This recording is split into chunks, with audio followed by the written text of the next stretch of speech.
From the center of the galaxy, this is ForceCenter, a show about Star Wars, pop culture, and the ultimate adventure, life itself. I'm Joseph Scrimshaw.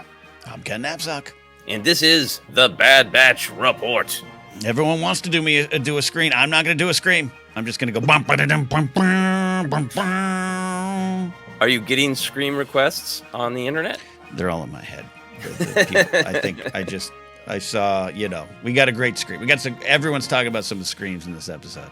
Okay. And, I just can't. There's no way I can get close to what Rampart did. Yeah, it was a good one. It was a good one. Yeah, I'll have to isolate it and see if I can make it a ringtone like people did back in the day. Rampart screams. That's what a phone call makes me feel like falling out of a shuttle into a jungle of death.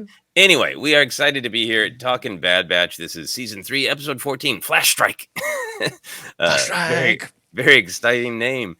Directed by Nate Villanueva, written by Brad Rouse, story editor Matt Machanovitz. As we're running through credits, we should probably acknowledge that our partner here on ForceCenter, Jennifer Land, is unable to join us today when we say the podcast is about life adventures.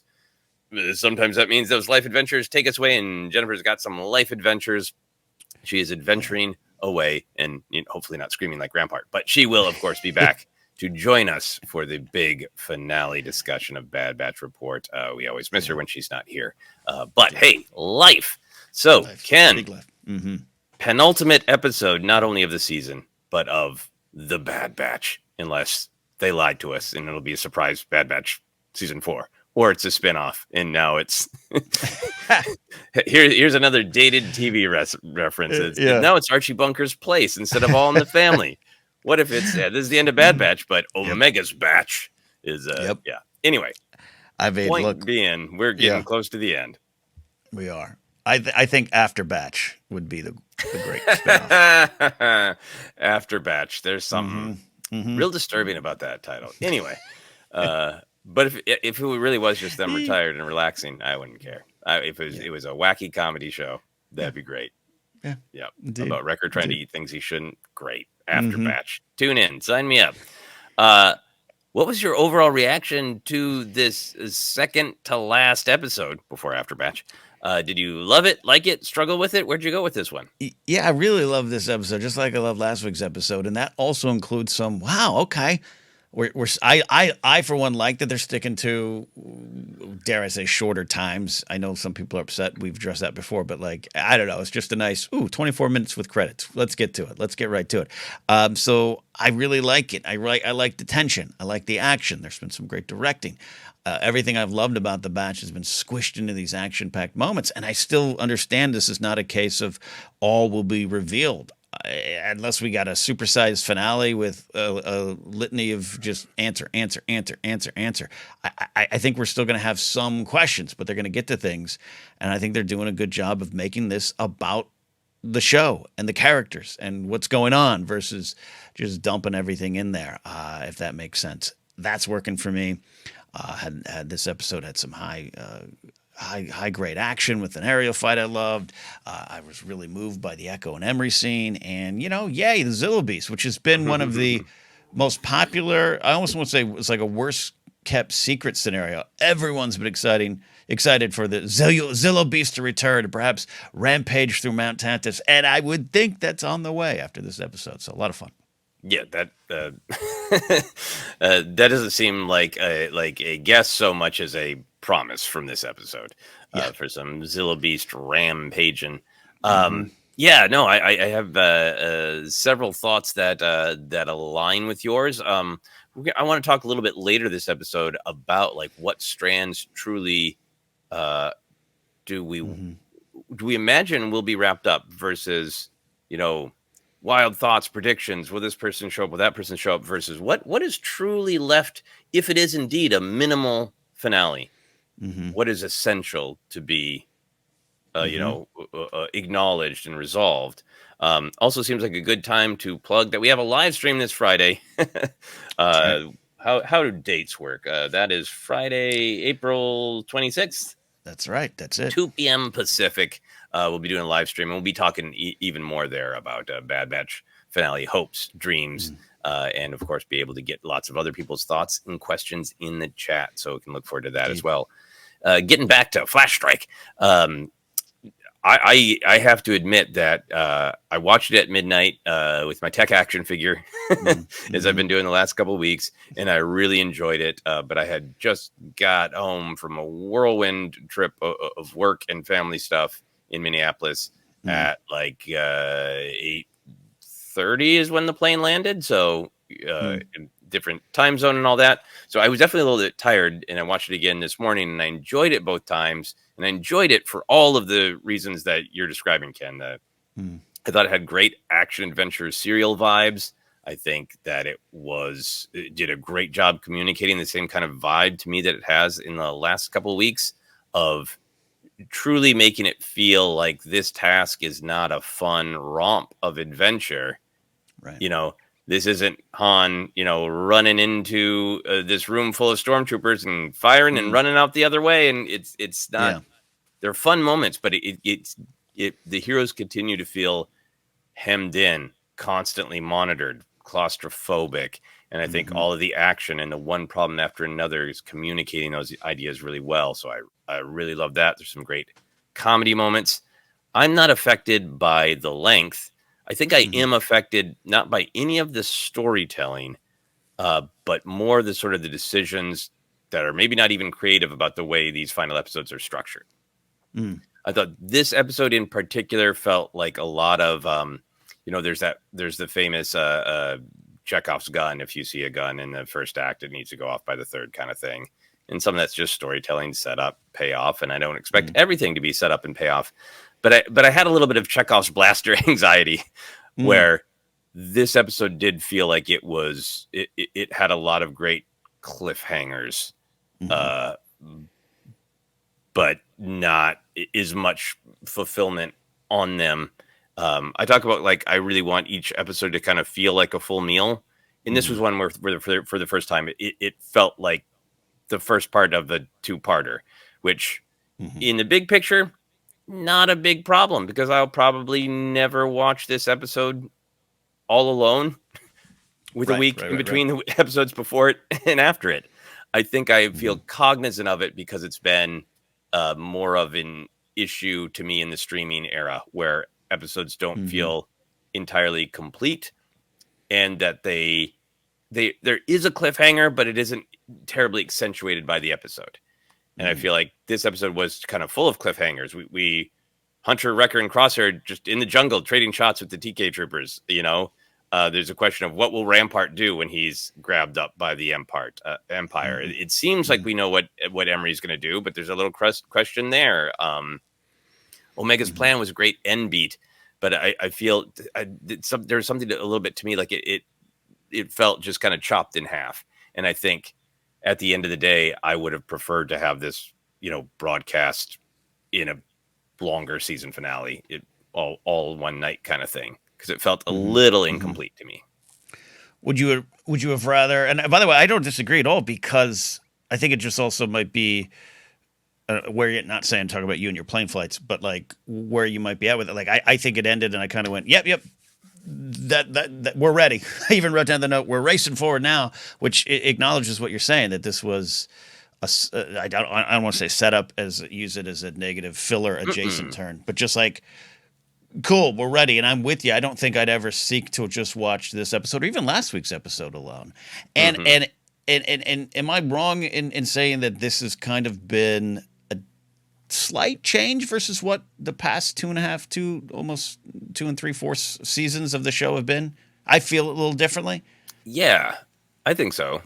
Because I think they've done what you've talked about, and I agree with. I think it's a larger streaming era, not streaming itself, but streaming era conversation about using the format and the ability to keep pressing next episode. Not talking about binge versus weekly, but we're a different era of storytelling. I think for good or bad. And this show had what you and I think enjoy a lot, and I do agree with you. It's a different vibe. Yeah, yeah. I just wanted to be honest about it, and I think for me, my any sort of teeth gnashing about it is more about the era of storytelling we're in, where things used to be dominated by commercial breaks and bring them back next week. And the streaming era has sort of upset some of that. And there's been, some things we've talked about with various episodes of Andor and Ahsoka that feel a little incomplete in the end, feels kind of sudden. Wanted to be honest about that. But like I said, it's not for me a huge criticism of this episode because it's all part of the storytelling. It's almost like if next week's finale is a half an hour, which I'm fine with, the storytellers are going to take the time that they need to tell the story they need. I think as a viewer, I would have almost preferred these last 3 episodes to be a 90-minute spectacular because they don't feel entirely like we need the room for this one to be about this idea. All of the storytelling is vital. What's happening in the tension and the emotion that's being built is vital, but it almost seems like maybe I'm being also affected also because Bad Batch has so excelled to me when it's had those, slow down episodes like The Outpost or the I can't remember the title of it right now. The Crossing, I believe, where Tech and Omega have the heart to heart about how Tech feels things differently. Like Bad Batch has so excelled at these sort of spotlight episodes that are really dig into one idea that I think this storytelling that we're getting now that feels like this is all one idea, but we're just being kind of chopped up into smaller pieces. And I would have just been like, give me the meal, give me the 90 minutes. Yeah, and my final thought on this, and I like we're having a discussion here because it sets the table for the deep dive coming. But I do agree too, or maybe I'm asking if you agree, that last week's episode and this week's episode ended with 2 similar beats for me, where I was a little bit of like, great, let's go forward. Meaning last week Omega's there and is like, I've got a plan, and this week it was like, I'm going to need you for that plan. 2 different beats maybe. Totally get it. And that had me a little feeling of like, all right, let's do this. Go get the Zillibees. go get Emery. You can do it. Let's do it. Which is excitement, and I know you're excited too, without a doubt. But that was my one thing too. I'll say. I think you're right. You're pulling that feeling out. Yeah. Okay, cool.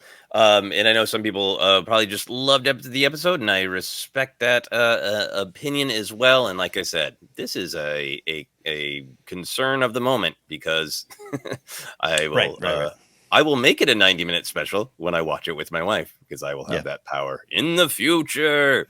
Let's move on then to the ideas in this episode. Ken, where did you go? What did you feel like where it was at stake in this episode?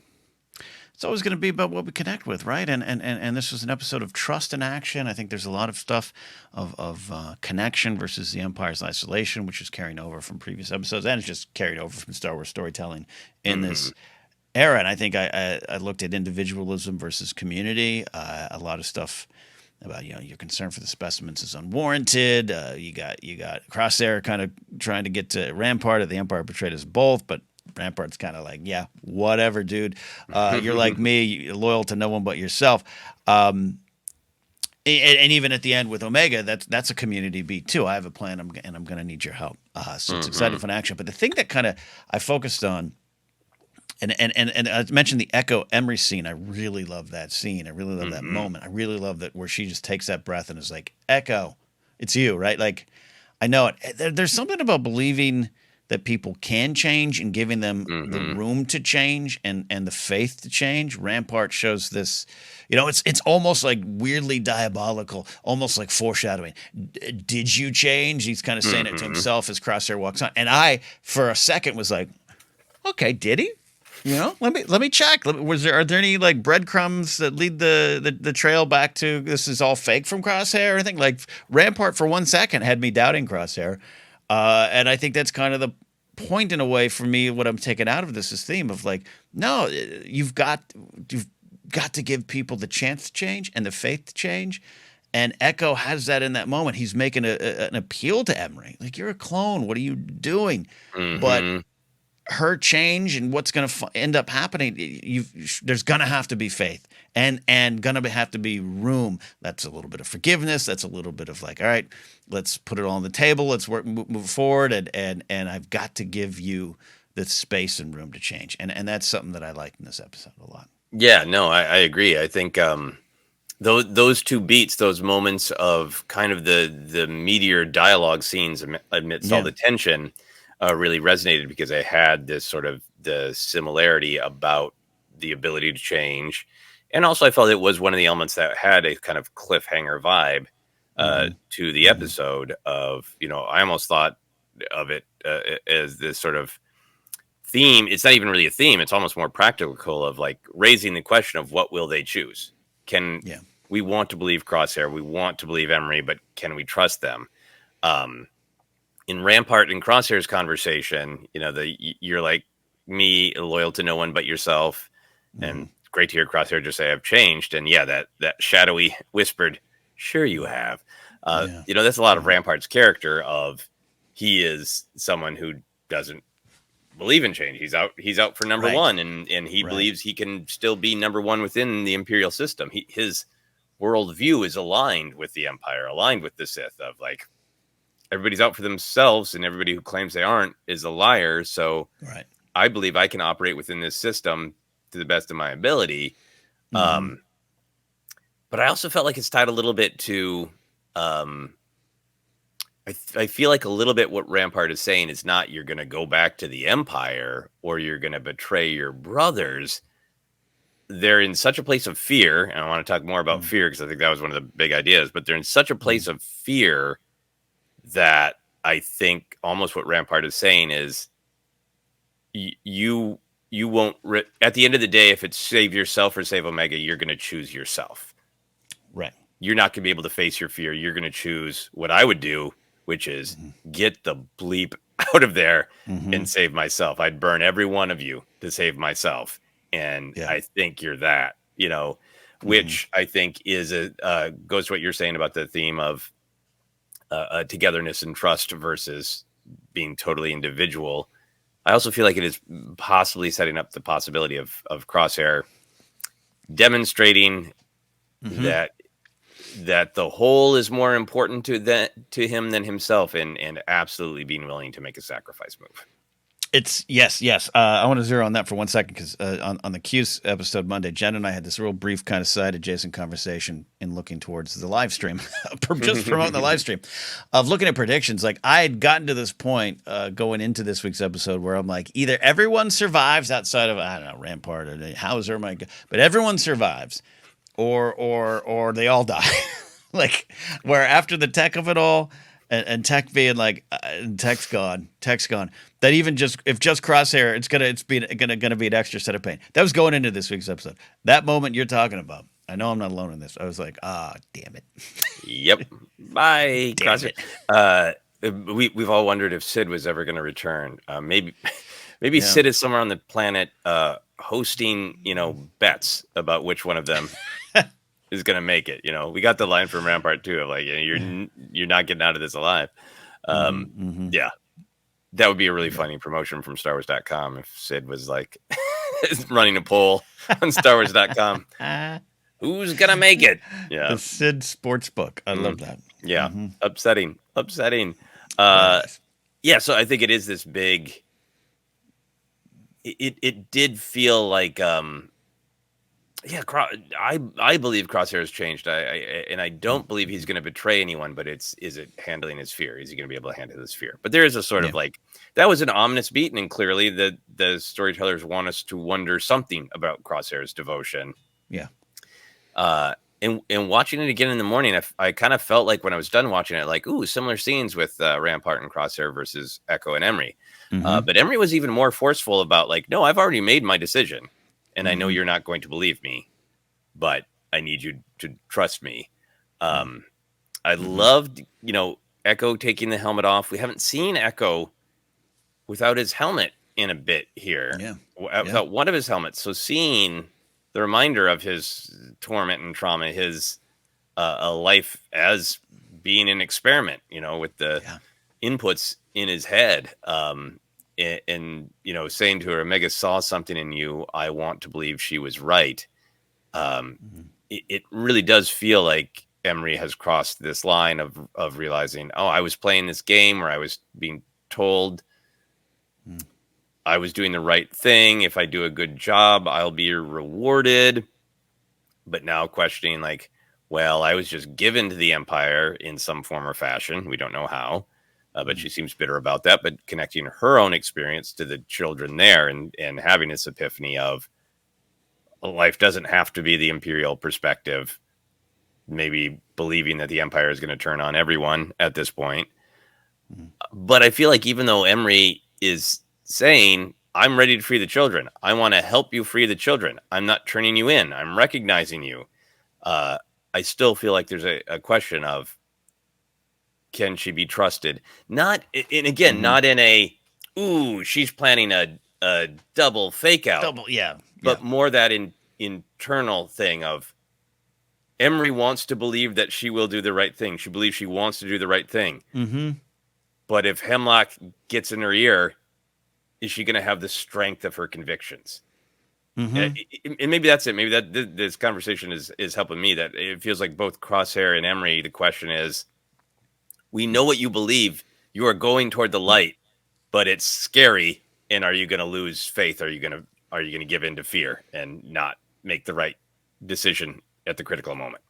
There it is. It's that fear thing you're talking about. This overriding Mm-hmm. theme, and you mentioned Sid. Go back to Malegi warning them. She can't change. She is who she is. Blah blah blah. And she does. She does rat them out. And I gotta imagine in a moment that we don't really ever see on screen and won't. Sid has that like, this isn't me, but but I'm not brave enough to do something new. I gotta do what's for me. I gotta I turn on these guys. And so that carries out here. Yeah, you're right. Absolutely. Both Emery and Crosshair have thesis statements on the table, Yep. but now you got to fill it out. You got to do it. Yeah. Yeah. Um, let's talk about fear. Wouldn't that be fun? Fear. On a Wednesday Fear. afternoon, let's face Yeah. our fear. To me, that this was in some ways the strongest part of the episode, and I think the not every episode needs to have its sort of individual stamped theme. These episodes are all tied Right. together, and they're dealing with trust and community and the Mm-hmm. empire's unnatural attacks on nature and humanity and all these Mm-hmm. themes that have been in play, but sometimes a more specific idea emerges.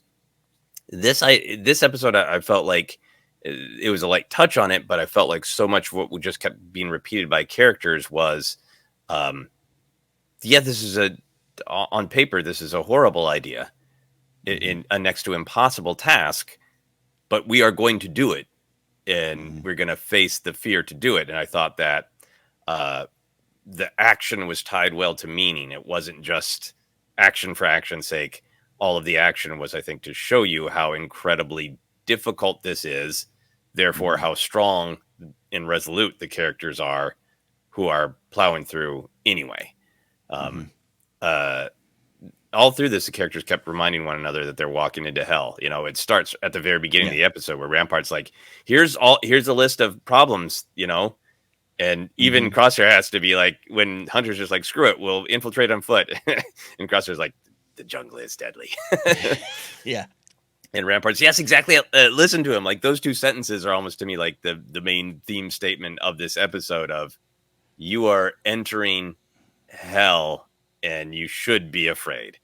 And with that sort of framework presented very early on the episode, it made me really focus on the characters who are undaunted and resolute versus Mm-hmm. mostly Rampart, who is this contrast of, Yeah. selfishness and fear run wild, eventually, literally, Mm-hmm. fear Mm-hmm. running wild. But just to kind Mm-hmm. of put specifics on it, you know, Hunter is just sort of resolute. He's going to do whatever they need to pass through hell and save Omega and the other clones. Rampart says, "You won't get out of this alive," and Hunter just says, "We'll take our chances." Hunter is really, it's not a flippant, cool Han Solo, never tell me the odds. It's just Mm-hmm. I have faced my fear and I'll risk anything for this.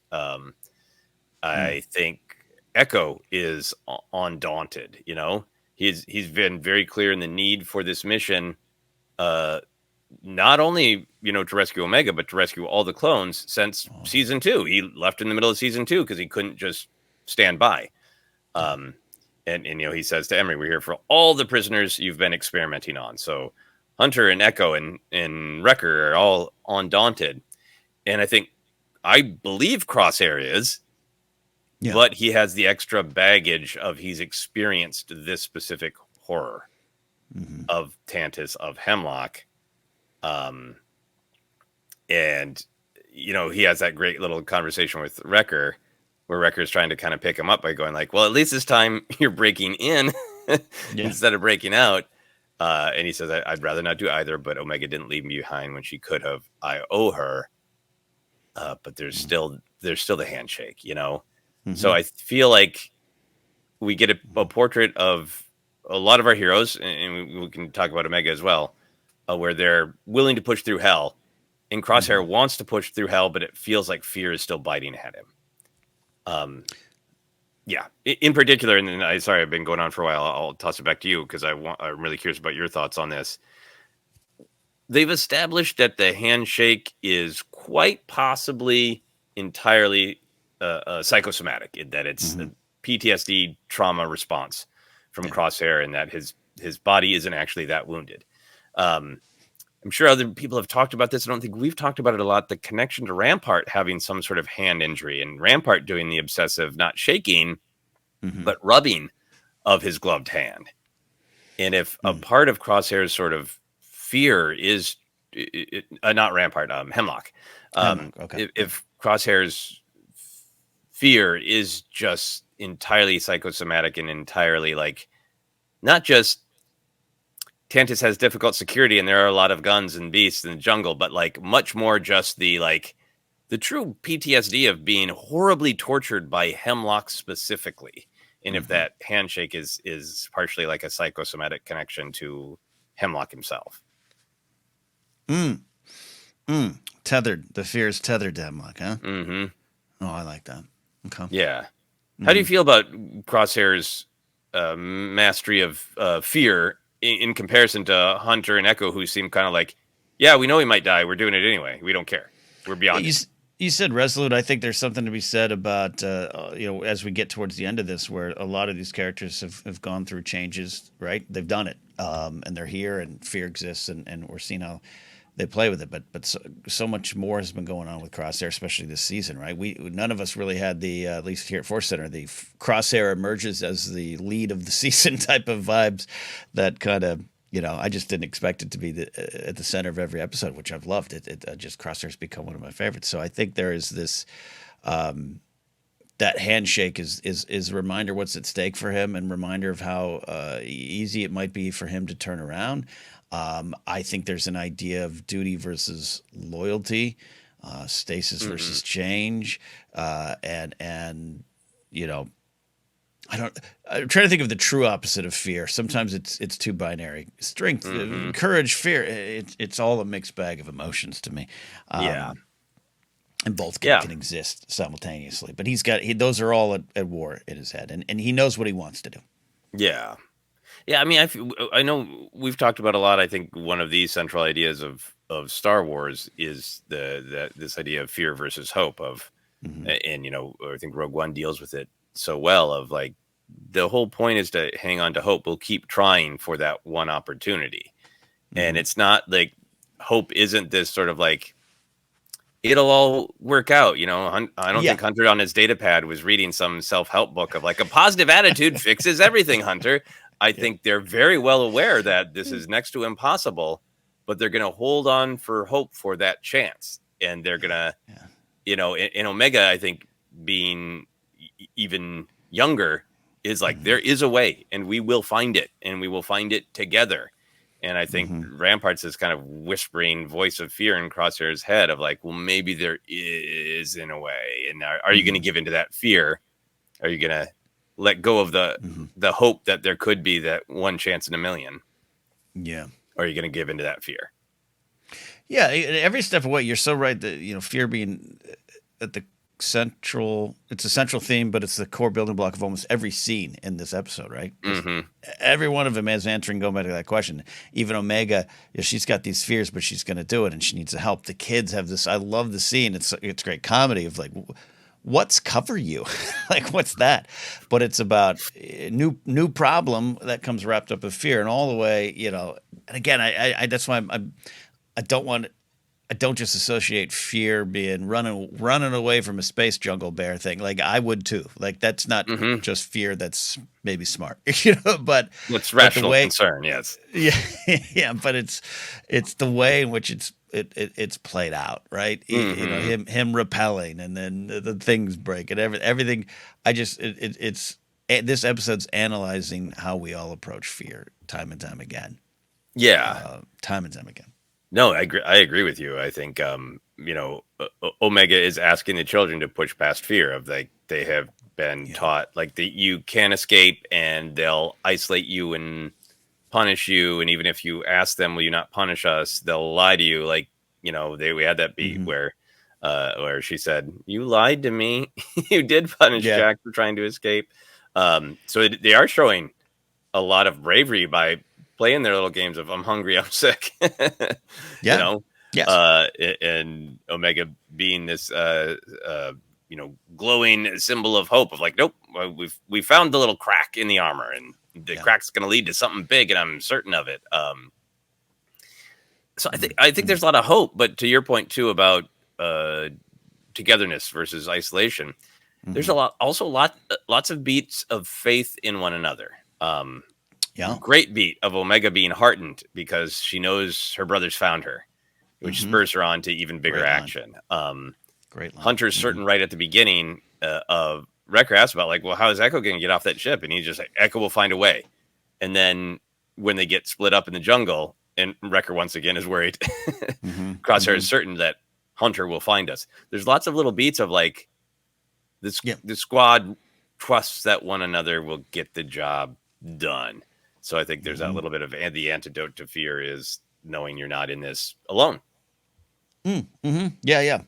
Yeah, I thought, yeah, antidote to fear is trust, but yes, Hmm. that's the medicine version.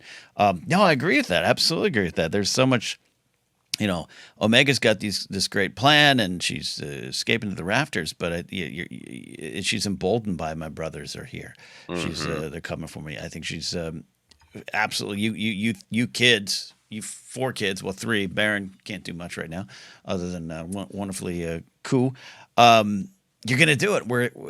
We're together. She knows they're gonna be together. I think that's true. The antidote, connection, community. Maybe Baron is the key to it all. Maybe he will just throw like a force tantrum and Yeah, just right. wreck house. Some baby force lightning. That's a different. Yeah. Now we got different problems. But Yeah. Um, yeah, and in contrast to everything that's going on with our heroes and with Emery trying to face her fear, I think hmm, Rampart has been just a treasure of these last several episodes, he and I really think has. having him there is not only this sort of sinister voice of everybody's out for themselves and isolation works, and but constant doubt in this episode, constant fear that Yeah. they shouldn't land. He can't get out of the plane. He's going to be left behind. Are you And crazy? Yeah. I don't think I don't want to overdo it, but I mean the beast in the jungle I think is not super heavy with meaning. It's one of Right. the yet another obstacle that they need to cross in this jungle. Hmm. But the beast is awakened by Rampart literally leaning into it. So like as I was making Yeah. my notes, it's like Rampart keeps leaning into fear, and there's like he did Yeah. literally lean into this beast and awaken it. And for me, it is a little bit of the story of um, that when you are utterly focused on fear, every shadow is a problem. And Hmm. I always want to be really careful with this because I do Hmm. think it's not like if you have a positive attitude, you won't have problems. Yeah. Yeah. Cool. There's no amount of attitude that will stop problems from happening. It's Yeah. about how you respond to them. And if Hmm. your response is constant fear, it, I think, hobbles you in your ability to deal with the problems. And since Yes. he's just fear, fear, fear, fear, fear, he's walking through that jungle setting off more and more problems because Fear he's not traps. coping with his fear. Yeah. Yes, I know what you mean too. on number one, we both don't want to overanalyze Space Jungle Fear Bear, but it's there, and I think you're right that he leans on it. It's a great moment. It's a funny It's moment. funny. Yeah. We've seen it in fantasy sci-fi stuff before. It's not quite what is he behind me right now, but it's got that fun energy. But also, I went to the repelling thing where like he's so focused on it that of course his repelling machine is going to break. Like it's just like how you said, you lean into fear. Every shadow is a threat. Around every corner is a new problem, and something we all face, by the way. So I'm with you. You can light all the candles you want, but the problems are going to be there in the morning. You can try to manifest all you want, but it's how you deal with these situations. But it also it does end up with you running through a jungle screaming. Yep. It does work that way sometimes. Yeah, it's like this is what you brought into the jungle, and it is what you're getting. Kind of classic Jedi test stuff. Yeah. Yeah.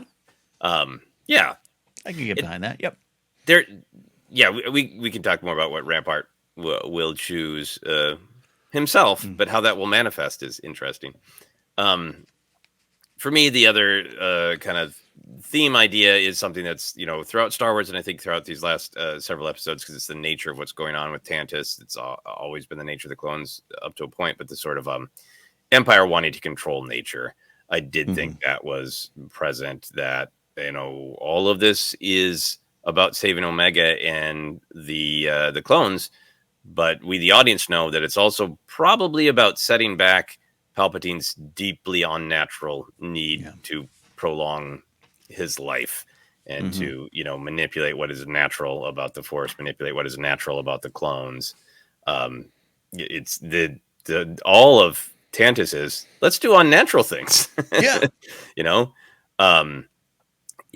That's so been the Zillo Beast absolutely tapped into kaiju in big monster stories from Godzilla to King Kong. The Zillo Beast is awakened by this unnatural bomb tests, like Godzilla. And King Kong is taken from his natural place and his natural order to be a spectacle. And so the Zillo Beast is carrying all that meaning with him too, as well as being this great fist pumping. Yep, Omega's going to ride the Zillo Beast to destruction.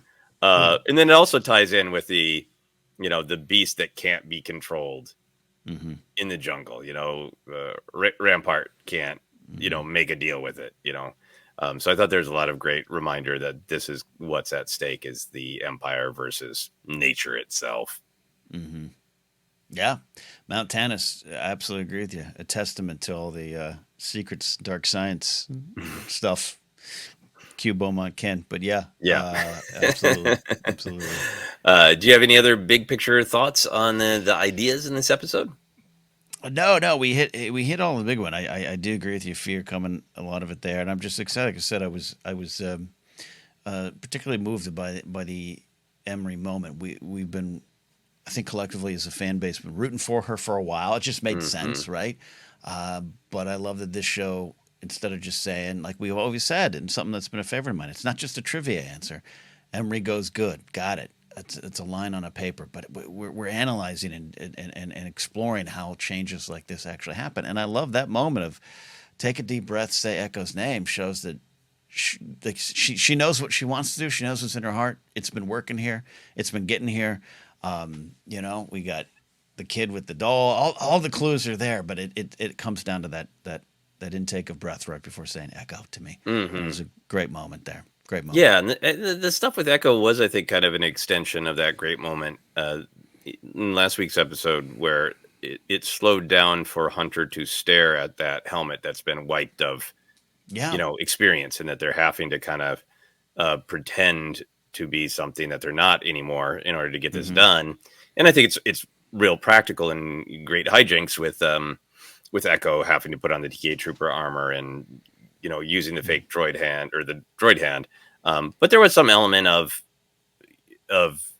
Emery seeing him, and I know it's literally practical of like, yeah, he's got a scomp link for a hand. That's Echo. Like, got it. But there is also, I think, that it added to that sort of the power of Echo taking his helmet off and them seeing one another, Mm-hmm. because Echo had to sort of disguise himself. And Yeah. I also think that beat just speaks to Omega as, you know, the ultimate hero of this series, Mm-hmm. benefiting from all of her experiences and everything she's learned, not only from the squad, but from living on Pabu and from Fee and from seeing, I don't want to be like Sid. I don't want to be like somebody who seems like they care about you, but Yeah. then chooses number one. And the fact that this bond and this possible trust and benefit between Echo and Emery is happening because Omega's been telling them all about one another. And the Mm-hmm. fact that Emery Mm-hmm. can totally Mm-hmm. recognize Echo, not from, Yep. we have all the Imperial files on you and I recognize your scomp link. It's almost more like, you know, Yep. Omega told me who the heart of every one of you are, Yeah. you know, that she Yeah. wouldn't shut up about you. And I know your favorite, you know, snacks Mm-hmm. Mm-hmm. because I know you through Omega's love and the fact that she won't shut up about you. Yeah. When she meets Wrecker, she's gonna be like, I have Mantel mix right here. Don't you worry about it. Yeah, I I hope like so. that, and I like the reverse of it. Yeah. Yeah. Omega said a lot about you. Just centers Omega. Centers Omega. That's it. Yeah. End sentence. Centers Omega in the story. Yeah, absolutely. And on that great sentence, we are going to take a quick break and we'll be back to discuss some fun moments, any canon thoughts, and all that great stuff back in a moment. And we are back here on Force Center discussing Bad Batch Season 3, Episode 14, Flash Strike. We always like to talk about the Star Wars canon. I felt like the kind of canon lore connections to other stories was light, unless there's stuff I'm missing. I haven't watched any of the Star Wars Explained videos Mm-hmm, mm-hmm, yet mm-hmm. to see if there's stuff that I missed. For me, Ken, the biggest thing was the return of the Zillo Beast, and yep, that's setup and payoff. We knew that they had the Zillo Beast. We had Mm-hmm. the line early on from Hemlock talking to Palpatine of like, I can't remember what he called it. We built out the large containment units, so we're working on some stuff there. It's like, yeah, Yeah. the Zillo Beast arena. Yeah, you Yeah. got it. Yeah. We've built the petard we're going to hoist ourselves on. Yeah. But there's also to me like just this longer legacy of the Zillo Beast being one of the great unresolved So ideas funny. of the Yeah. original Clone Wars animated series. Mm-hmm. What do you think is the Mm-hmm. power of the Zillo Beast being a thread from the original Clone Wars animated series that looks like it's going to be very important to the conclusion of Bad Batch? I think thematically, this I'm only halfway joking of a final image of the series being the Zillo Beast going back underground, where it can just be like, please, this is where I'm supposed to be. This is where I wanted to be. And you talk about the unnatural awakening that went on in that episode, and that it could serve as a glimmer of hope for the galaxy, because we're still early on in the oppression of the empire, right? We're still early Mm-hmm. on in the reign. And, again, it's not like everyone has Zillo Beast patches on their uniforms when the rebellion is formed. But I like the idea that that's the thematic lingering thing. That war and what was going on. Again, it was the Republic, it was the Jedi side, all this stuff. They were involved with it. Like, it was an unnatural thing. It upset the balance of not just the Force but the galaxy. So can we find some sort of balance? But then the answer, it's so funny that this has been one of the big questions, and I haven't spent a lot of time on it until the Clone Wars report. Mm-hmm. I had mixed emotions about that Zillo Beast episode, and it became one of my favorites after we analyzed it. But I love that it's such a big, powerful creature that went to Coruscant and destroyed things. That Mm-hmm. leaves a mark. You'd want to know the answer. And then the future emperor just takes it. That is one of the big cliffhangers, obviously. And I love that the fandom has kept it going and that we get an answer. That the possibility of an answer exists. Mm-hmm. Or there's another, that's the spinoff. That's the spinoff we're waiting for. Did you watch the Godzilla animated show that was on in the 80s where like, I can't even I haven't watched it in years, but my childhood memory was that like it was really exciting. But every episode they'd use the same animation for it. You know, the heroes calling Godzilla and pop out of the No. water and trash a boat and be on his merry way. So maybe that will be the Zilla Yeah. Beast spinoff. I love that. Yeah. Yeah, I think it just I think I have always loved those Zilla Beast episodes in the Clone Wars because I lean toward the pulpier side of Star Wars. I liked the experimentation that was going on in the Clone Wars, where I think Lucas and the entire team took that love of lots of different styles of genre stories, and we can put them all through the Star Wars filter, and they will belong, and they will expand the palette of Star Wars. But it isn't just this sort of surface level, you know, monsters are cool, monster movies are cool. It dug into the meaning that gives the pulp weight. You get the fun and the fantastic and the weird and the thrilling and, you know, watching them chomp people and all that. But it's all about that sort of that that kaiju can be a metaphor for many things, but one of the central ones is the power of nature and how people try to use and abuse and see if they see a power, it must be theirs, Right. and they must benefit from it. And the way that dovetails with the entire legacy of the clones of, you know, they were scientifically created to be a power in the galaxy. They were scientifically created to be a pawn of Palpatine. But nature wins. They're individuals and they have agency. And even though it's like very, very different story, kind of from almost like a pulpy genre perspective of like a galactic war, you know, fought with cloned soldiers versus this very, you know, 50s, 60s monster movie, and yet all the themes kind of align and converge. And I think there really are here at the end of this era of clone storytelling. Yeah, this series being that a collection of answers really to what happened to the clones. I love what you're saying, connecting it there, and I did not think I don't know what I don't have. Like I said, I really came to appreciate those episodes on the Clone Wars Report. I really appreciate what they're doing. I just have always been like, there's no way the Zilla Beast is gonna have anything to do with it. I just had this like not negative, just like I don't know. Alex was really excited. He gets a lot of questions over there and starts explaining. And then when I saw that this week, I was like, yeah, we're doing this. Like we're doing this, and I had so much joy for that. Sadness because it's going through some tough times there, but Yeah, joy that it might be free. Yeah, but yeah, I mean, it's been an Omega thing of like, if I see animals, I'm opening the cages. Yep. Oh And yeah, let the chaos reign. Yeah, I miss Batcher. I understand why Batcher, why she can't be on these missions, but when we saw what I called bad Batchers out there searching in the jungle, maybe miss good Batcher. The ones that didn't get freed, it was very sad. Yeah, very sad. Very sad.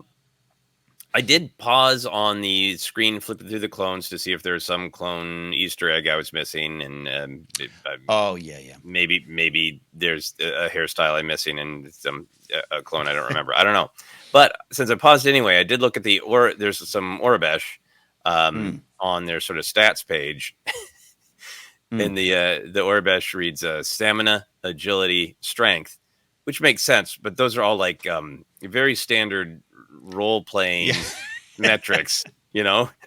So it totally reads and totally makes sense. It's like, yeah, we're analyzing these clones, and the one with this Beatles haircut has this much stamina, and the one with the beard has this much agility. But it also made me feel like, is Hemlock playing RPGs with the clones? Is he like... That's all he's doing. He's rolling. He's checking out their stats and making them fight. Yeah. Yep. I did appreciate you looking through that. It did strike me as like when you go to back in the day, you'd go get your haircut and you'd flip through a book and point at the photo you want of your haircut. That's the style I want. Yeah. I did not really see much else in terms of the kind of stuff we normally talk about with canon or lore. Did you? No, because we're not getting all will be revealed stuff, so we don't have a lot of that. And maybe, and that, look, there's a lot on the table. We'll maybe talk at the end, but yeah, it's fun. Again, V wings. I'm reminded of the era we're in. That's V true. in the troop in the troop transport, the clone transports, basically. I love this stuff, but it's already been on the table, so I agree with you. Yeah, no, and the V wings making the Tie Fighter sounds is a good Mm-hmm. reminder and all that. Well, let's talk some favorite moments then. These could be action, comedy, heartbreaking drama, more Zillaby's thoughts, whatever you want. What Mm-hmm. jumped out to you, Ken? Well, a lot of purpose in the action, but the opening action sequence was such a great continuation of last week, and high Hmm. tension and just well directed, well conceived. Little shots, just even the V wing flying away, and you're looking kind of over the shoulder of the V wing of the crash. They had what I call the Attack of the Clones zooms, where Mm. they zoom in on the ship real close, and even at the time, when Lucas did that in '02. I called those like Saving Private Ryan zooms. There Hmm. was a lot of that in the action sequences. So, anyways, I love the legacy of those. But that opening sequence was just beautifully executed. Just really loved it. Yeah. Just high tension Star Wars action that looks good. That's part of the reason we buy tickets.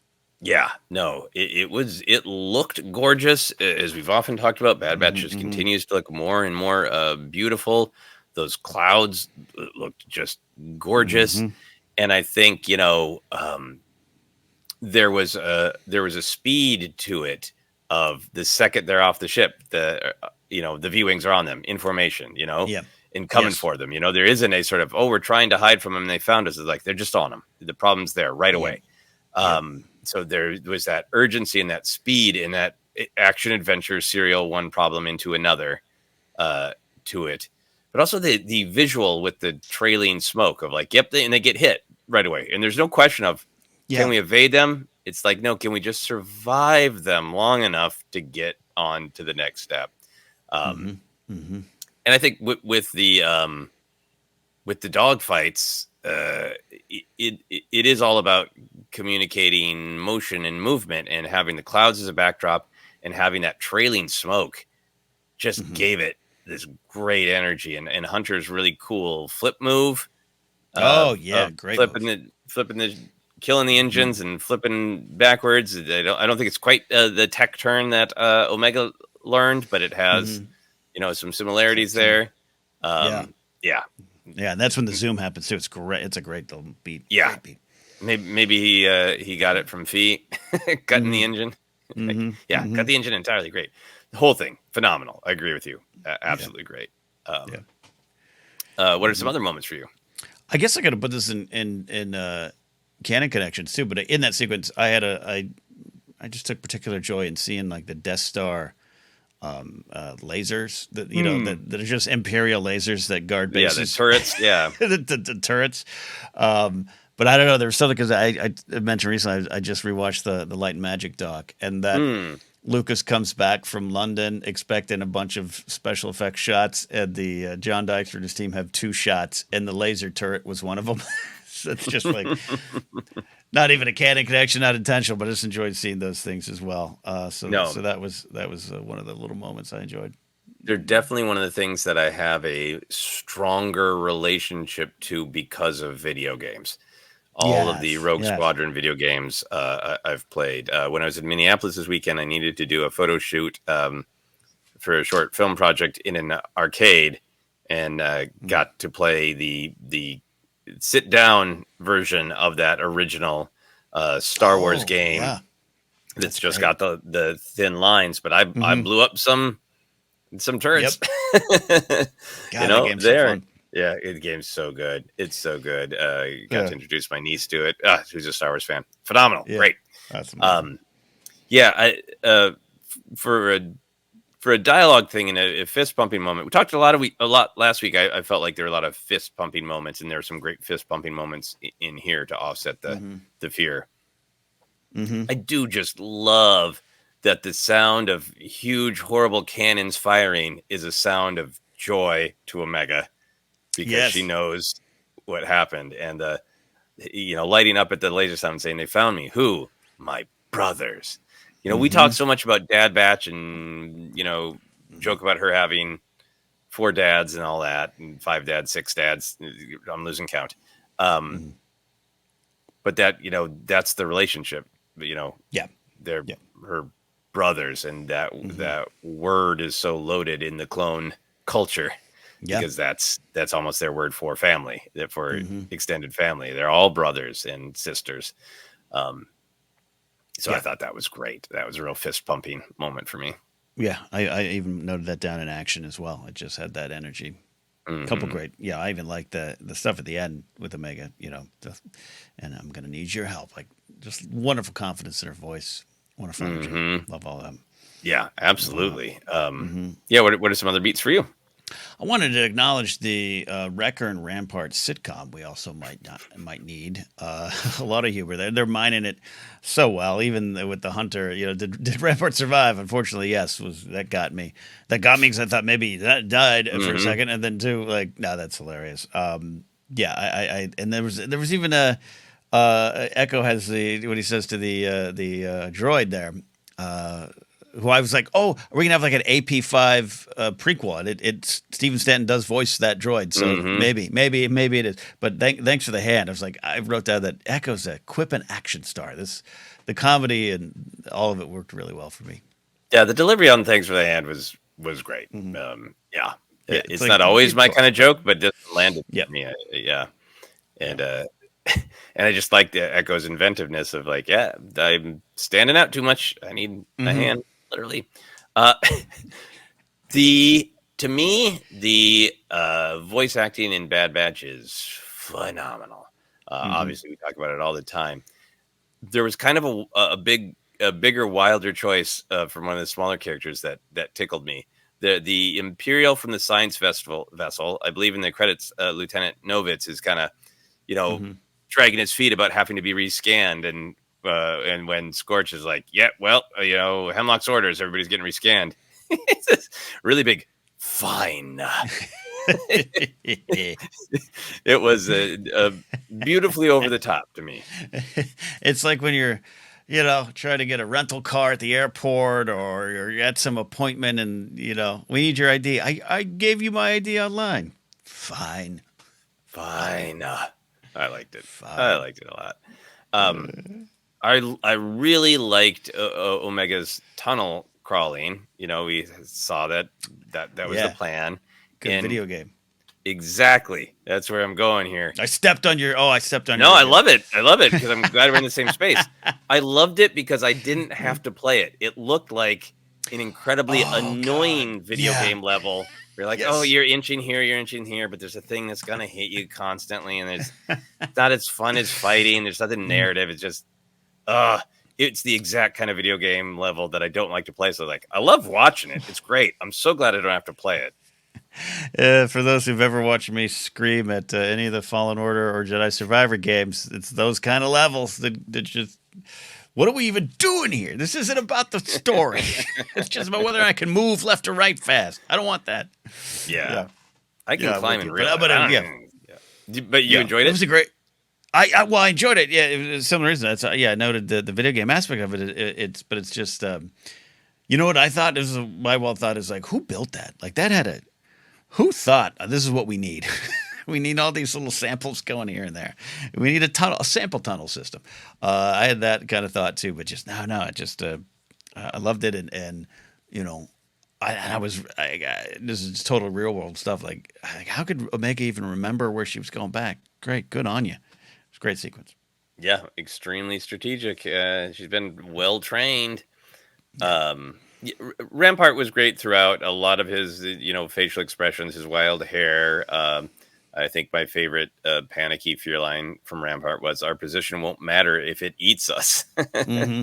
Mm-hmm. Yeah, so I enjoyed that. I also just really enjoyed the fun kaiju monster type of energy with this beast. I know we've had a Mm-hmm. lot of beasts in Bad Batch and a lot this season, Yeah. but seeing it, in the jungle, in the background in particular, Mm-hmm. just thwapping and stomping TK troopers, just the kind of Mm-hmm. the classic fun of the monster movie where it just bats and eats and stomps, and I enjoyed Yeah. it.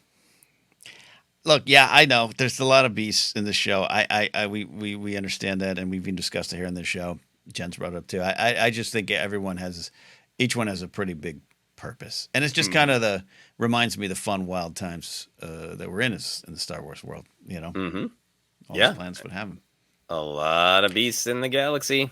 And one of my favorite sequences coming out of that was Wrecker when I put quote trying to fight the beast, like they all in their own way.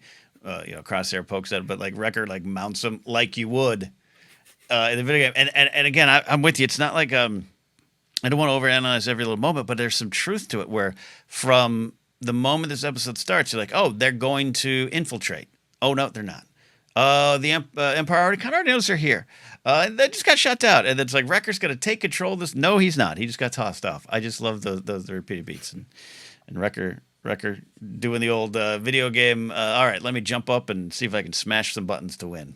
Yeah, and then he did not hit the dodge button in enough Nope. time and gets Nope. slammed pretty bad. And Mm-hmm. we've had a lot of Mm-hmm. these moments where the Bad Batch is persevering, but they are not the cocky conquering heroes waltzing through missions, and then posing real cool with the sunlight behind them like they were when we first met them. It really does. That moment reinforces like these are massive problems and we're lucky to survive. Yeah. We need to escape this beast. I think final moment for me, you highlighted how great that Emery scene was, along with Echo. One of the beats I really liked was the line in the delivery from when Echo says basically like how you're a clone too. How could you be doing this to them? And she says, I was doing my job. It's a lot of painful real world history of that, rationale when doing horrible things for an authoritarian regime. And I think it gives insight to her that she, in whatever way she was given to the Empire by Camino, clearly brought up as a scientist and bought whatever lie of like be a good girl, stay in your lane, and you'll be fine, and that was the highest value of life. I felt like they've painted I think a great portrait of her with a very light touch, and I thought that line really contributed to it. Yeah, it's a very real world line indeed. But I love the use of it here, and really excited to see where she ends up, where that character goes. Absolutely. Any other moments you wanted to highlight? The only one I put it down, Baron's cute little feet. They put Baron back in bed, and Baron like rolls over the little cute little booties, little I don't know if and it's for such a character that actually there's some trauma attached to watching that poor creature be kidnapped. It's cute. Shelby Young voices Baron. I saw in credits. That's great. She's always great with that kind of stuff. So good, love it. Yeah, there's also that fun moment when the cannons were going off, that Baron, thwapped the table playfully of like, oh, we're knocking things down now. Fun. Yep. Is that a hint to the force tantrum that may happen? See? It's all there. It's all happening. Yep. Was there anything that you disliked or questioned? No, I think we went deep into it up top, and I think I had not even a different feeling on the movie. I think it's an overall discussion or on the TV show, but I think it's an overall discussion. But I definitely am ready for the finale, and every finale has so much expectations on it. And a lot of them I think are unfair to any of the shows in the history of television that have ended. Like some finales don't work, some do. I get it, but I'm very excited for what's going on. I do feel though there's a lot of added pressure on this final episode to take so many things home. So we'll see how that plays out. Yeah, I think. So I didn't dislike anything about the episode. Really, to be clear, I think it is just for me kind of a taste thing in the streaming era. Of I would maybe prefer if episodes are really, really, really connected, especially in a finale, to do just give me a 90-minute blockbuster, and maybe like the very first episode of Bad Batch. I don't know if it's been confirmed anywhere, so I could be totally wrong, but maybe we all just tune in and it's a 70-minute finale, I don't know. Um, Yeah. Yeah. Could be. yeah. Could be. We always kind of ask if there's anything that we want to talk about that we wanted to touch on, but I do want to take a moment, Ken, to talk about the ending, Mm-hmm. and we'll talk about it more on the stream. Mm. Um, but I did find myself after the episode thinking a lot about what resolution I'm hoping for, Mm. because I am totally open to just let the story wash over me and things like, Mm. oh, for years now we've been saying it would be great if Boba Fett showed up and Boba Fett has this relationship to Omega, and like, I Right. don't, I don't. That's fine. I don't care. Um, unless CX2 is some tech clone, it feels like tech lived, tech died, tech inspired. Great. Mm-hmm. I'm with you Mm-hmm. on what you're saying of like, I don't think it's going to be, I think Rex might show up because Yeah. his relationship with Echo, and that's the mission that Rex is on, is saving other clones. Right. So I Right. think Rex might be part of the cavalry they're talking about, and that would make Mm. sense. But I don't think we're looking at like an Avengers Endgame and Asajj shows up and Sid changed her mind and she shows up with the fleet. Like, I With don't, Ketch and Bolo. catching Bolo at the guns. Yeah, like I don't think Uh-uh. and I'm here too, says Cutting Sula Quain. I don't. Yep. I think we could Yep. maybe never see Cody again. Maybe he'll be with Rex. Maybe he won't. Maybe that was Cody's one episode, and great. Yep. Mm-hmm. All Mm-hmm. those things. Some of those bigger things. I and predictions about like, will any of the clones ever even understand what Project Necromancer is, or will it just be like, Mm-hmm. we accidentally smash it in the process of doing what we care about, which is saving the people we love? Mm-hmm. So anyway, I was trying to kind of separate out like what to let go of, which then made me really think about like, but what do I feel like has been set up that Mm-hmm. I hope to see resolved, or I hope to see happen. Mm-hmm. So I had kind of made a list, but I'm curious about what your instincts are of letting go of any need for big answers, like you keep wisely saying. What do you feel like is just story that needs to be resolved? I want to hear your list here. First of all, you painted a great picture of Tantiss is burning, and Hemlock is screaming at the clones. Look what you've done! You've destroyed the Emperor's version and method of cloning himself when he dies in the engine. Yeah, we just get all the answers, and that's not going to happen. I think we'll get some of those details. I think for me, the things that kind of have to be answered more have to do with what happens next. Meaning, is there, we could joke about a spinoff, but are there those type of questions? I want to see the emotional arc of this batch come to a healthy conclusion. That does it involve safety, or does it involve going on? And there's this thing, that the shadow that hangs over a little bit of Rex, and where we pick up with them in Rebels, sort of a retirement, if you will. I don't expect to get that answer. I don't expect Rex to suddenly be like, nuts to this. Like, if he is there, like, so I think the only thing that has to be answered is when they walk away, or whoever walks away. We'll see. Does it make sense? Or not even make sense, but just does it feel right in this era where we still have 15, 16 more years of the Empire's reign to go through? Are they? Yeah. Do you just go to Pabu? Do you just go to Pabu 2? No, they're affected, and how do they keep fighting? Yeah, I think that's a big question to me of like, how much will it put a bow on the story of the clones? And to be clear, it's not like the clone story don't go on. They do in Rebels. There might be an Omega and Asajj spinoff. Like, Yep. individual clones might continue, but the sort of, they were born for war, they were manipulated, they realized it, they took their agency back. Echo and Rex talked explicitly about, we maybe can't take down the Empire right now, maybe that's too big, but we can at least be there for other clones. And how much of the story will be about, we rescued the clones, and now we can all kind of retire, spread out, and try to enjoy our days as best as possible under the thumb of the Empire. If that there will be that sort of resolution to the overall story of the clones en masse, like, Yeah. Their time is over, and they're off to Mm-hmm. pursue their individual lives. Mm-hmm. Mm-hmm.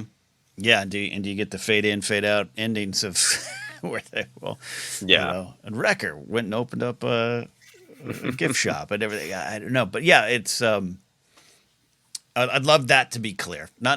Not the individual fates and what they do, but just what Yeah. you're talking about, the answer to the clones. Yeah. I think the things that I'm hoping for and seem narratively logical to me is the derailing of Project Necromancer. I don't care about it. I feel like we've got all the answers. I don't. I'm not Yeah. waiting on other Project Necromancer needs Mm-mm. I don't think answers so. personally. Like, great, Omega's blood is bonds well, so you can replicate the M count of a clone. It, and we know Yep. that they're still trying to do that years and years later. So the derailing of Project Necromancer makes just kind of plot sense for the larger Star Wars lore. Mm-hmm. Mm-hmm. Emotionally, the reunion of the squad of Omega coming together with Hunter, Mm-hmm. Echo, Crosshair, Wrecker. Yeah. That feels like that's got to be like the heart of the episode. Mm-hmm. Mm-hmm. I think it feels like possible sacrifices and losses. Echo and Crosshair being way up there. Mm-hmm. Hunter and Mm-hmm. Wrecker. Could it?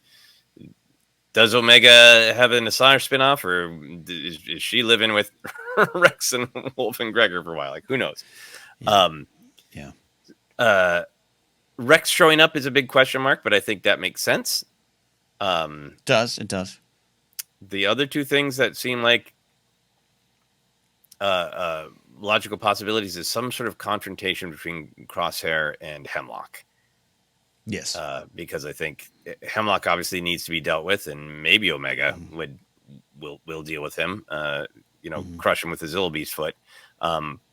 But it feels like maybe what Crosshair needs to do is face that fear, Mm-hmm. to truly face the fear, and Hemlock's the face of it.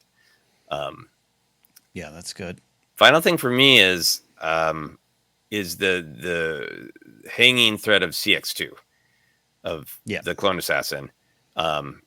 And I don't have any big needs. I don't need it to be a revelation. I think it is still possible that it is a clone of Yeah. Tech, or a clone of Crosshair, or the like we said, like the mashup Yeah. Yeah. Yeah. of the entire batch. Cross Um, tech. but we haven't spent any time with the character lately, but we spent a lot of time with him, and we pointedly didn't take his helmet off to just show us, like, Mm-hmm. he's a reg, don't worry about it. His identity is not the point. So I feel like, intentionally or not, a little bit of a desire for resolution has been built up. So I'm hoping for some kind of resolution with the character, even if it's just, yeah, he's a reg, but we spent time with him this season, Mm-hmm. and I want some resolution on the character. Yeah, it just makes some sort of sense again, and I always Mm-hmm. say that, wanting to leave room for they're going to do what they want to do and need to do in the stories. I'm with you. In Gen 2, we looked up at his mask-covered face enough to make me really just want to know, and it's most likely a reg. And I know there was the stuff we get told online a little bit. Hey, Jennifer Corbett said it was a new character. Got it. That could mean still a lot of things. Mm-hmm. But you know. Where him versus Crosshair, that kind of stuff, all the stuff was played out so well that I think I just naturally want some sort of final act. Mm-hmm. Yeah. I think I lied when I said final one. How do you feel about some amount of resolution on Omega's relationship to the Force?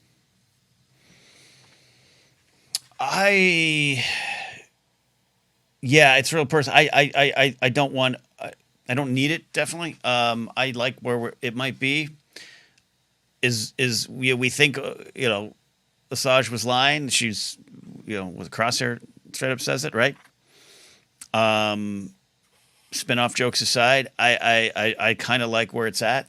I kind of don't want Omega to be force sensitive, or to even know, or to worry about it, or to be something. I don't know.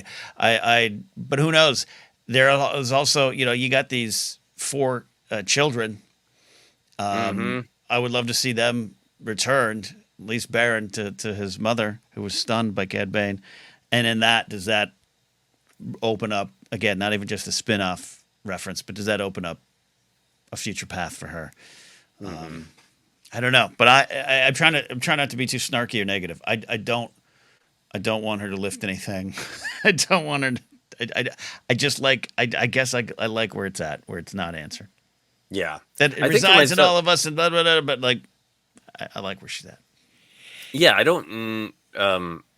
It feels really nice to not have any things I'm deeply hoping for. I'm not. Yeah, yeah, yeah, yeah. If at a pivotal moment she uses the force a tiny bit and flips a switch, and great. She's a if it's just a light touch, if she communicates with the Zillow Beast, Mm-hmm. cool. If it's Cool. totally unacknowledged, I think I'd be okay with that. I'm more concerned with kind of like where she is at, like at the Mm-hmm. end when she's looking out at some horizon. What horizon is it? Looking forward to what? Mm-hmm. Um, and Yeah, I think that yeah, the word spinoff in backdoor pilot can become loaded and yeah, yeah. I personally never met on that Asajj episode backdoor pilot as any sort of negative thing. I think it has some baggage from Right. back in the day in network television when they were kind of clumsy, when sort of like we Oh yeah, watch Cheers for all these characters and suddenly it's all about the Tortellis because I got it. He's like yeah. there's a negativity associated with There that, and really is. I didn't mean it that way myself. Yeah, yeah. Same. So all that kind of negativity and baggage aside, um, we we have been told by official channels that there's more Mm-hmm. of a Sasha story coming. There's not a Mm-hmm. Tales of the Jedi around the corner like a lot of us were guessing. Mm-hmm. It's not that story's not in publishing because they've talked about Nika Futterman continuing Right. the role. Um, there's the kids are there, and the Mm-hmm. kids might these kids might be the start of the path. You know, Mm-hmm. Mm-hmm. Mm-hmm. if the sadness happens and next to no one The makes it out, sadness. or if it's Yeah. just Wrecker and and Omega, or if CX2 is like a clone of all of them, or a clone of Tech, and Yeah. it's just Omega and this and CX2 and I Tech love. 2.0, and they ride off into the sunset. Mm.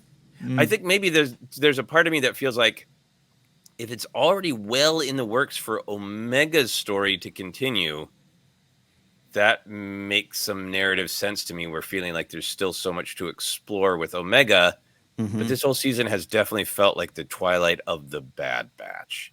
Definitely. That In the air, in the clone area. that in this very mythic way, they have taught Omega everything they know, and in this sort of beautiful Mm-hmm. cycle of life, she is what continues, and they continue through her.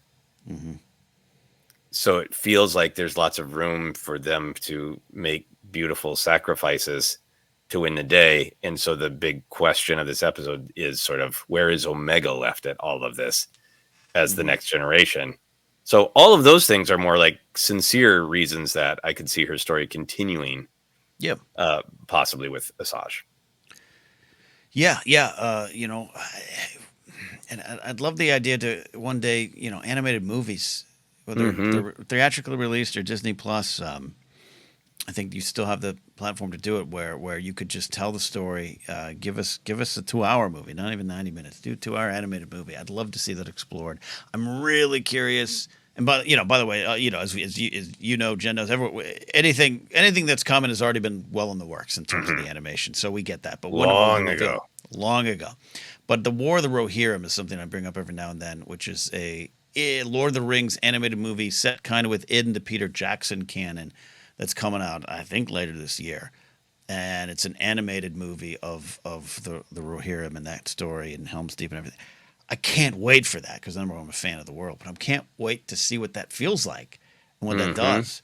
And at the beginning of all of this was George Lucas going, what if we took the first 4 episodes and made a movie?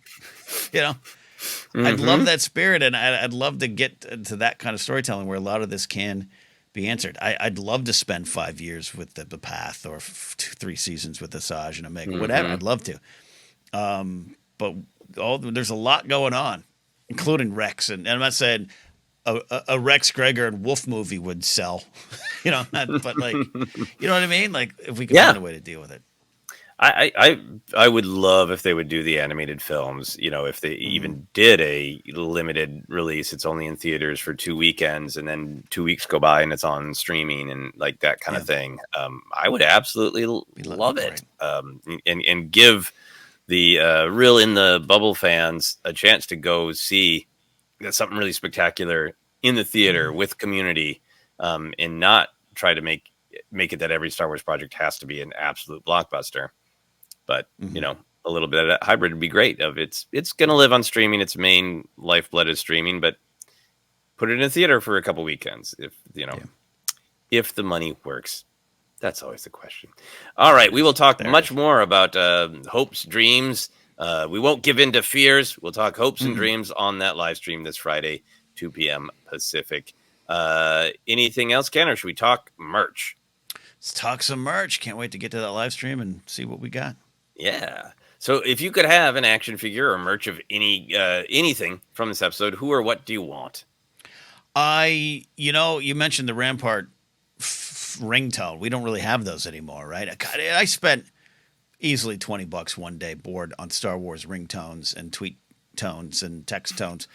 And now you just don't do those anymore. You keep your phone on silent, right? I keep arguing with my Mm-hmm. parents about this. It's silent. It's the proper thing to do. But I would take a Rampart one. I'd take that as an alarm. Just Mm-hmm. waking up every morning. I do that. I wanted to. I want to see. I really would like to see Echo, in the Stormtrooper gear. It's such a Star Wars thing. The infiltrate. In a Star Wars, in a Stormtrooper outfit. Like I'm thinking of my Han and Luke's all through the years that you can't wait to get. I'd love to see stuff like that. I'd love to see an expanded batch line. Mm-hmm. Yeah, I mean, we joked at the top of the season. The first answer is, good Lord, action figures of the batch in 3 3/4 vintage. I know they're there in Black Series, but Mm-hmm. Hunter, that's it. Well, they did that an exclusive 4-pack of other Mm-hmm. clones, but not the Bad Batch Yeah. in the vintage line. Um, Rampart's messy hair, wild with wind and fear. I would love that action figure. Wind and Fear figure. Wild I like that. hair, wind, fear, action. Um, Sadly, probably before we even get the actual Bad Batch, I bet we will get a TK trooper because troopers are always popular. And then since they have the mold anyway, they'll just do one where you can stick a droid hand on and off Yeah. for See, Echo. there you go. Oh, there you go. There you go. Announced here first. Mm-hmm. Echo in TK trooper disguise coming Yep. this August, probably. Yep. Who knows? Anyway, that is our big look at this penultimate episode of the Bad Batch, season 3, episode 14, Flash Strike. Ken, you want to let people know where they can find us? I do. We're on the door of this all wrapping up, which is kind of crazy, especially when you go back to Clone Wars season 7, and we did have that. Did the Tortellis just show up to the bar for a reason vibe? What's going on? But I love where we're at. So stay tuned here. We're, of course, Force Center podcast and Force Center show. Available on social media platforms everywhere under Force Center Pod. Instagram, Twitter, Hive, Threads, all that stuff. Facebook pages, Force Center Podcast. We're on YouTube. Subscribe down below if you're watching for the first time or just passing through. Podcast is available in a lot of spots. Just search and find us. You can look at Apple Podcasts, Google Podcasts, and more. Merch available at tpublic.com/user/Force Center. And you can support us directly at patreon.com/Force Center. Over there, we have our monthly show, Will of the Force, exclusive content there. Movie commentaries coming as well, thanks to the Patreon supporters as well. So check that out at patreon.com/Force Center. Follow me at Ken Napzok or go to kennapzok.com for more information, including my own Patreon page where I've got a movie commentary. It's kind of testing out the technology. And so I just said, let's do this. So you want to watch me watch Young Guns by myself drinking on a Tuesday night? That's there for you on my Patreon page. Joseph, where can they find and follow you? Yeah, you can find me on most of the social media. At Joseph Scrimshaw is my handle everywhere. Blue Sky, Threads, Mastodon, Instagram. Not really on the old the site formerly known as Twitter. I promote a couple things every once in a while, but I'm kind of done with that space myself.